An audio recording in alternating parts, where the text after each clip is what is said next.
way things are from a couple of years on, things are real horrible here in New York, all over. You're dealing with a lot of people that are maniacs today. You're dealing with an individual who's very basic, who only knows two things, rip off or be ripped off. Many of those who make good by being bad are nowhere to be seen these days. I'd be afraid. Of course I'd be afraid. He's a sick guy. He'd kill any time. Yeah, but there isn't anything on earth that ever hides from no bad justice. People seem not to understand the close relationship between organized crime and street crime. And certainly in dealing with street crime in his area or any other kind of crime, the uniform patrol. Frezenzano, shot 4 times, his throat cut. Frezenzano was allegedly connected.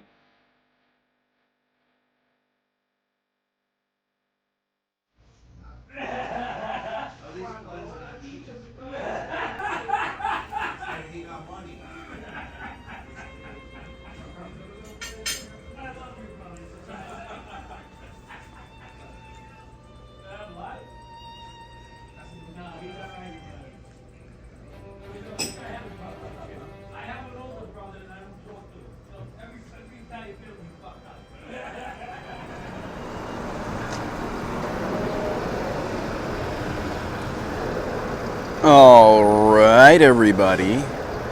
Welcome back to another episode of NYC Crime Spot. We are on 15th Avenue and 86th Street in the Dyker Heights, Brooklyn. In the Dyker Heights section of Brooklyn. That's what I'm trying to say. Welcome me back, ladies and gentlemen. Welcome me back. The man, the myth, the legend. I'm just kidding. I'm not that much of a legend, but it's good to be back. We are in Dyker Heights, you know, right near Bensonhurst, Bath Beach, not far from Bay Ridge. So, what are we doing out here today? Well, I got word recently that 1464 86th Street, Tomaso, is closing. So, we can't have that happen without me going there, having a meal, and filming the inside. So I hear that it's most likely closing. They're selling the building, and it looks like it's not going to be in existence anymore. When that could happen, I am not completely sure. The air purifier. Someone's throwing out an air purifier. All right, well, so what we're doing is we're going to be going over there. And we're going to be having a meal, like I said. We're going to film the inside. And yeah, I mean, chances are I'll probably have to narrate over the part of the video where I'm in there. That has happened to me before, where they're playing music, and I do not want to get copyright strike, demonetized, whatever you want to call it. So I'll probably have to narrate. But until we get there, we can do some talking, right? It's pretty early, so I don't expect many people to be there. Let's get a look down the block here. You guys get to see these neighborhoods. As always, it's good to be back on the streets. Back on the street where I belong. All right. So let's head over there now. Now, of course, for those of you who are into the organized crime, criminal history in New York City, of course, Tomaso Restaurant, the site of the infamous meeting between the Westies and Paul Castellano and other big shots at the time. If you read the Westies book, it states that Paul is there. It states that Carmine Lombardozzi's there, Joanne Gallo, Neil Della Croce. It even states that Funzi Thierry's there, representing for the Genovese. Now, of course, this meeting stems from the May 1977 murder of one Ruby Stein, the infamous, the legendary, the wealthy loan shark out of Manhattan, New York City, who in May of 1977 was lured to the 596 Club, shot numerous times as Danny Grillo came out of the back and pumped those bullets into him. Ultimately, Coonan would make some of the other guys that were there, like Beatty, Richie Ryan, also put shots into him. Tommy Hess, I believe, too, also put shots into one Ruby Stein. And of course, not long after, Mr. Stein's body would wash up in Jamaica Bay. Jimmy Coonan infamously forgot to pierce the lungs. Therefore, Mr. Stein's torso stayed afloat and was discovered. This being how the city found out. And of course, his girlfriend had also reported him missing for, I believe, about a week or so. Now, at the time, the Westies, through Grillo, already had met Roy DeMeo, so they were already kind of working together with them. Actually, it would only be a few days after the Stein killing that they would kill Spillane in Woodside. And I believe that was Friday the 13th of May, 1977. So at this time, these guys were pretty active. On my channel, I have a location video in Woodside over there on the side of the BQE that I did a long time ago, where we went to where Mickey Spillane lost his life at the hands of Grillo and Roy DeMeo. So after that Stein murder, they would... Obviously, this would upset a lot of powerful people. Ruby Stein was a guy that was known to be well liked. He was decades into his professional career as a loan shark, and he was in tight with powerful people in the Gambino family, the Genovese family, all these families. So his murder was one that many were wondering about. And I was listening to, I don't know if you guys know, before Billy Beatty died, he actually did this 4-part interview with FBI agent Art Ruffles on a podcast on Spotify called Later Days. And Billy Beatty talks about the Stein incident. He talks about Coonan telling all the guys before, like, load up, meaning take out loans from Ruby. Now it was reported that Coonan himself had like 70 grand in money that he owed to Ruby, and according to Beatty, Coonan went to everybody and said, load up, he's gonna go. So everybody did that. They loaded up. Everybody got a bunch of money. And when they lured him to the 596 and took him out, they would find his black book, you know, who owes him what, all these names, all these contacts. They would find it in his sock, Beatty would say. And one of the first names in there, Beatty would say, when they opened the book, was Jimmy Breslin's name. Of course, the legendary New York City columnist, journalist, Daily News, all that. Jimmy Breslin, yeah, so I guess Breslin was getting a piece of the action from Ruby too. So this meeting would be called, and it would occur at Tomaso Restaurant at right here on 86th Street, where we're going now. And of course, Roy DeMeo was responsible, one of the guys, for setting this whole thing up. And Castellano and some of these other guys wanted to know what these Westies were doing. What was Jimmy Coonan's Westies doing? Featherstone, all these guys, what were they up to? What was going on? Were they responsible for the Stein murder? Did they have his book? And of course, Roy said, whatever you do, don't admit it. Don't admit it. You know nothing. And that's basically what happened. They didn't admit it. They would have the meeting, and they would speak to Paul and these other hot shots there. Then what would actually end up happening, essentially, as many of you know, I know this is mundane for some of you, I apologize, but what essentially would happen is Paul would say, all right, well, you guys need to fucking chill. If you're going to kill anybody, I want to know about it. You're going to answer to Roy, meaning Roy DeMeo. You're going to meet with him. He's going to be giving you whatever it is that you're going to be owing to us, because you're going to be with us now, and that's how it's going to go, and you're going to stop fucking killing people, basically, is what happened. So we're here right now.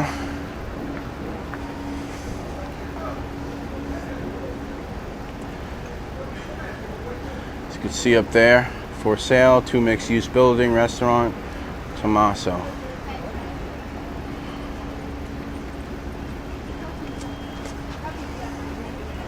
Whoops, sorry. So, as I said, ladies and gentlemen, we're going to go in here. We're going to eat in here. Here it is. Tomaso. It's a cool little moon sun right there.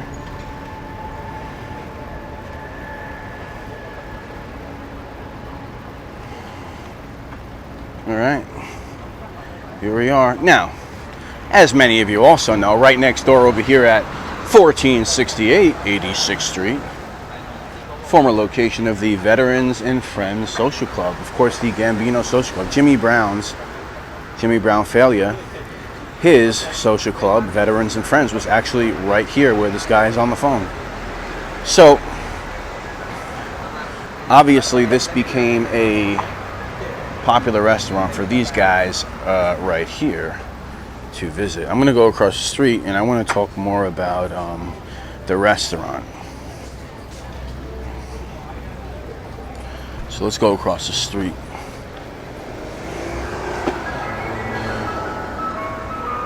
(86th Street), Brooklyn, New York. And of course something else happened right where I'm pointing right here. We'll get into that. But let's cross over. I remember I came here when I started my channel like 3 years ago. You guys might remember. It's one of the early videos I did back when I was a baby. Alright, well, let's get a look across the street and then I want to talk a little bit about the owner of this place, Mr. Thomas Verdillo. Alrighty, so we're across the street right now. You guys are getting a look, and I just wanted to take this time to speak about the owner of this restaurant, Mr. Thomas Verdillo, who passed away in 2021 at 77 years old. He had gotten into cooking at a young age in his teens, and by the time he was in his early 20s, he took over a catering company. Now, unfortunately, his father would lose his life in a tragic car accident. From there, with some of the money that he came into with that, he would buy the property over here. And he would open up Tomaso Ristorante that you're looking at right now.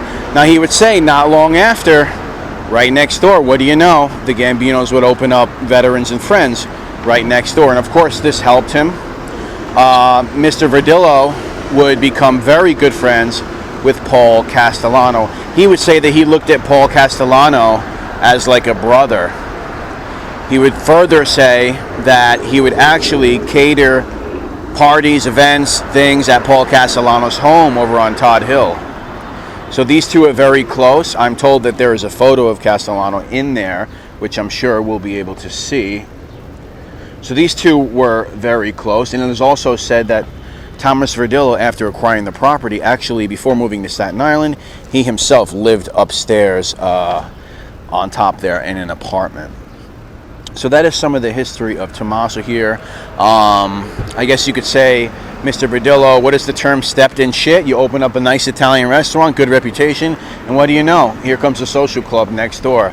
Guys are always hungry, guys are always looking to eat, right? So it worked out very well for Mr. Verdillo until he died. From what I could see, he was a very respected man. And he ran a good business, and unfortunately it looks like the days might be numbered for this business. Let's go back across the street.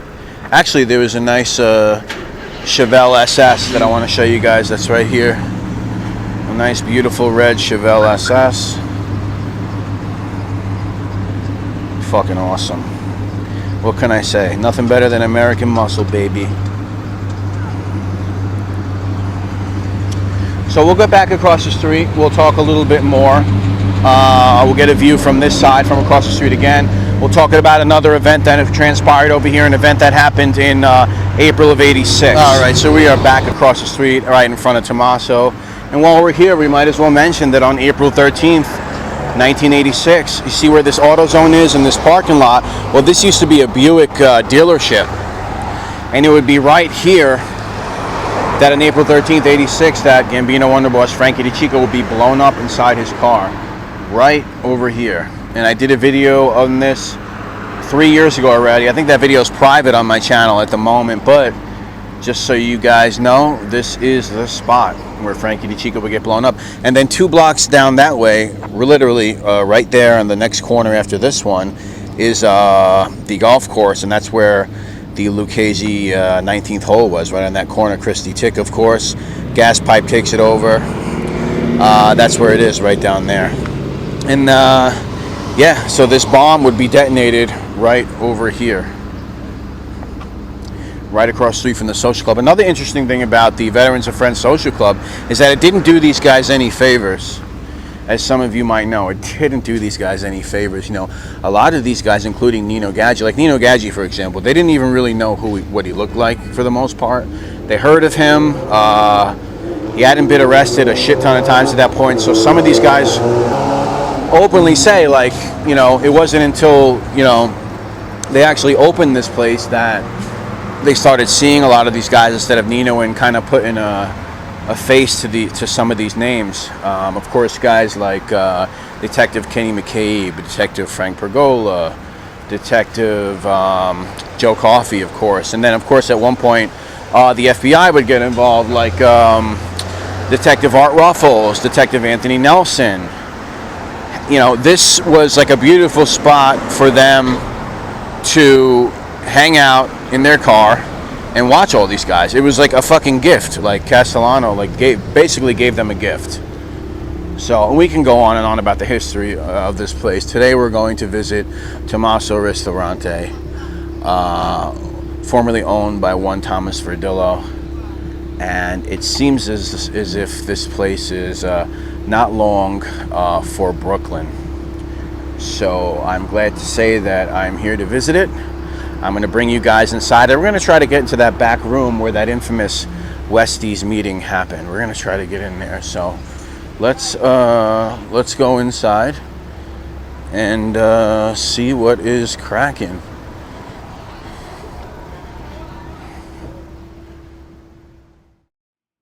All right, everybody. So here we are inside 1464 86th Street. Tomaso. We're looking at the bar right now. Nice little spot. You want to come in and just grab a quick drink. What you're going to notice throughout this upload is the establishment has a lot of things that you might see possibly in your grandma's house. I guess that's the best way to put it. A lot of books, like encyclopedia type looking books, a lot of tchotchkes. There's Paul Castellano. There's the photo that I was told about. A little upset that it's not an original photo. It's just some kind of, you know, the famous press photo. But you see all of these statues, all of these wall units, similar to a wall unit that I had in my home growing up. Lots of statues, lots of folk art I'm noticing. Lots of like Latin American folk art, even some African folk art, kind of the things that I often see at flea markets or estate sales. So I suppose Mr. Verdillo was into collecting art, possibly into this type of folk art. Here is some more. There you see like what appears to be like African folk art, like I said. All types of cool stuff. You see a wall unit in the back there. One of them old school grandma's wall unit, you know. But it's cool, you know. I don't think I've ever seen any restaurant, let alone an Italian restaurant, with that kind of like really homey feel to it. So I found that interesting. Here's some more art. Looks like a mariachi band. This was high up on top of one of the units. And as I said, this is a theme throughout the restaurant. A lot of statues, lots of cool art. Here we have another piece that I thought was really cool. Looks maybe Mexican or Southwestern. Very cool. So now we are entering towards the back. You see the creation of man. There you go, right there to the left.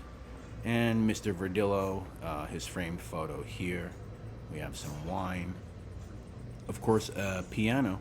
I'm told that there is singing that goes on here at times. I got there super early. I was here around 12:30, about a half hour after they opened. We were basically the only ones there. There was a couple of guys hanging out at the bar when I first got there, laughing it up, having a good time. And here is another little back area as well. I like this old trim, pretty cool. Almost reminds me of like an old wooden chest or some kind of old wood. You would see like an old boat or something, you know, pretty cool stuff. Pretty cool stuff.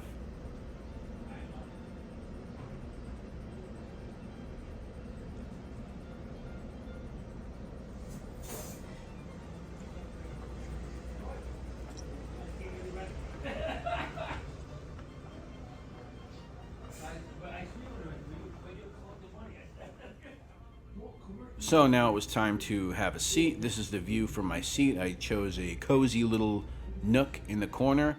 And we start off with 2 mini complimentary arancinis. And we have some focaccia bread with some caramelized onions, some rosemary. Nice touch for sure. Fresh hot bread. And the bread was fresh. Believe it or not, I've been to plenty of Italian restaurants with stale bread. Even ones that are supposed to be good establishments. Stale bread. For starters, we went with the stuffed artichoke, a favorite of mine, and the baked clams. Both of them excellent, no complaints whatsoever. The stuffed artichoke came with more bread, almost like a Texas toast size bread, and this is what it looks like when it's all done. Ladies and gentlemen, don't forget to eat the heart of the artichoke. If your artichoke doesn't look like this, you did something wrong. Let's get another look at the starters here. So far, so good. So now let's get to one of the more important parts of this upload. So on the day of the meeting, Mickey Featherstone, Jimmy Coonan, they're going to make their way to 86th Street. They're going to have a little pep talk with Roy DeMeo. He's going to tell them, listen, no matter what you guys do, do not admit to the murder of Ruby Stein. Do not tell Mr. Castellano or anybody in there that you have his black book. Do not admit to anything. Plead the fifth. You know absolutely nothing. Now, another story that comes out of this event is the story of one Alberta Sachs. She was the daughter of his wife Edna's sister, and she was tasked with going there on the day of this meeting with her young friend by the name of Dick Marr, a young 18-year-old West Side guy. And the point of them being there was to have a meal, nice young couple hanging out, right? Nothing to see here. They were going to have a meal and just make sure that everything was going smooth. They were very unassuming, right? So they would sit there, have this meal, and if anything was to go on, they were to call back at Mickey Featherstone's apartment where all of the Westies were hanging out, ready to go to war just in case something happened to Mickey Featherstone and Jimmy Coonan. Jimmy Coonan would tell them specifically that if you do not hear from us by a certain time, I want you to go down to 86th Street and spray up the whole damn place. I don't care who's outside, inside, you're going to spray up the whole damn place because most likely we're dead anyway. As many of you know, that never happened, and Alberta Sachs never had to call them. As a matter of fact, those guys just got drunk, watched TV, and really were never going to make it there anyway. But what's interesting is Alberta Sachs, during the 1980s in the trial, she would testify against the Westies and basically anything she knew about what was going on the West Side. They called her to testify, and she would say that while she was there, she made her way to the bathroom that you're seeing here, and she would bump into Mr. Paul Castellano. And after they bumped into each other, Mr. Castellano would drop his cigar. They would both reach down to get it. Boink! They would both bang heads, and it became a little funny thing. And she spoke about this in court because they asked her, well, how do you know what Castellano looks like? Well, she says, actually, I bumped into the guy. He's about 6'4", this and that. She started describing him almost to a T. And she was talking about Patty Dugan's head and all this other crazy stuff that she knew about. So that's just another interesting aspect about this night on 86th Street. So, without further ado, let's go inside to the closed door by the bathrooms where the meeting occurred.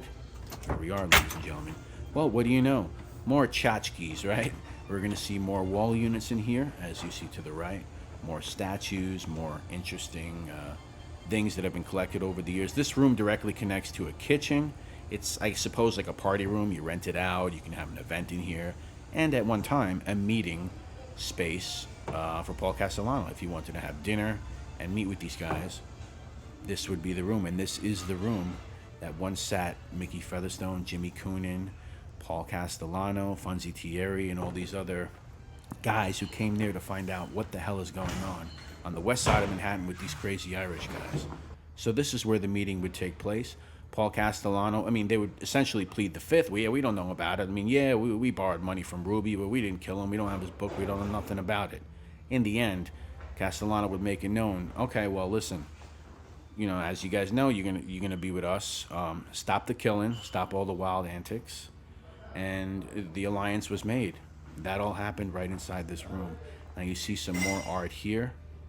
Yeah, see this nice wall piece. I don't appears maybe like a Northern Renaissance piece. Whenever you see like these blonde women and these really pale people, it's always like kind of like a Northern Renaissance thing. If you studied art, that's just my assumption, not to be nerdy. And we open up to the creation of man right ahead there, of course, from the Sistine Chapel. Quite poetic, actually, if you think about it.